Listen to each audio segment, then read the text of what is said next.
Ever have that feeling where you could swear something is true? Hmm. Like you really believe it, but everyone's looking at you like you're totally bonkers. Yeah. Yeah. Yeah, we're talking about those times where you're not just like, oh man, I forgot to pick up the milk, but more like, whoa, did the universe just glitch on me?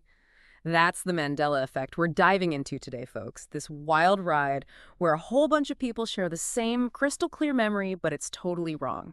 So buckle up as we deep dive into the Mandela Effect and try to figure out if it's just our brains messing with us, or maybe a peek through the curtains into another reality. And there's no better place to start than with the man himself, Nelson Mandela. So tell me, am I the only one who remembers him dying in prison back in the 80s, or did he actually pass away years later in 2013, like the history books say? It's seriously messing with my head. You're definitely not alone. It's wild how many people vividly remember Mandela dying in prison, even though the historical record is clear that he died much later. It's that clash between what we think we remember and what really happened that makes the Mandela effect so fascinating. Absolutely. And it's not just Mandela either. Don't even get me started on the whole Berenstain Bears thing. I could have sworn it was spelled with an E. And what about Looney Tunes versus Looney Tunes? It's like reality is playing some kind of cosmic joke on us. Well, in a way, it is our brains messing with us, but not in some kind of supernatural way. See, our memories, they're not like video recordings that we can just rewind and replay. They're more like that game of telephone, where the message gets a little more jumbled with each retelling. Every time we remember something, we're actually reconstructing that memory.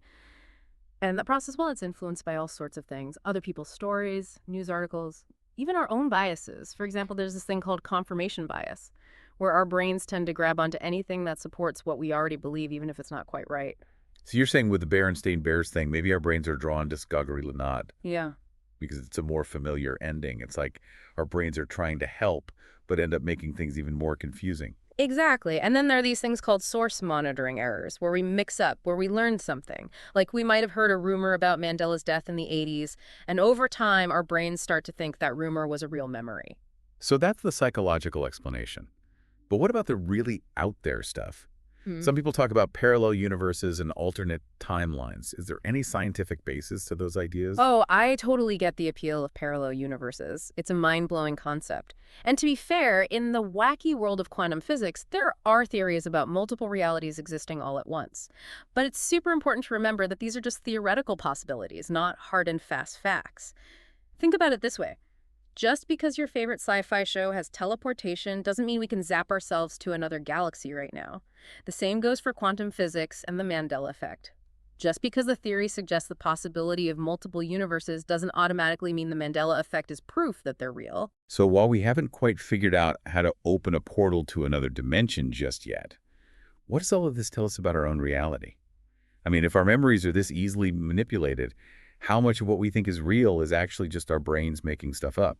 Now, that's the million-dollar question, isn't it? The Mandela effect really forces us to confront the fact that our memories aren't perfect and that our brains play a big role in how we see the world. It highlights how important critical thinking is, how we need to question what we think we know, and to accept that, hey, maybe we're misremembering things. Absolutely. So next time you're in a debate about whether it's Jiffy or Jif peanut butter, maybe take a breath and consider that it's not necessarily that the other person is wrong, but that they might be remembering things a little differently than you are. And that brings us to a final thought. If our memories are essentially stories, our brains tell themselves what other truths are we holding on to that might just be really convincing narratives. Something to think about as we navigate this weird and wonderful reality we all share.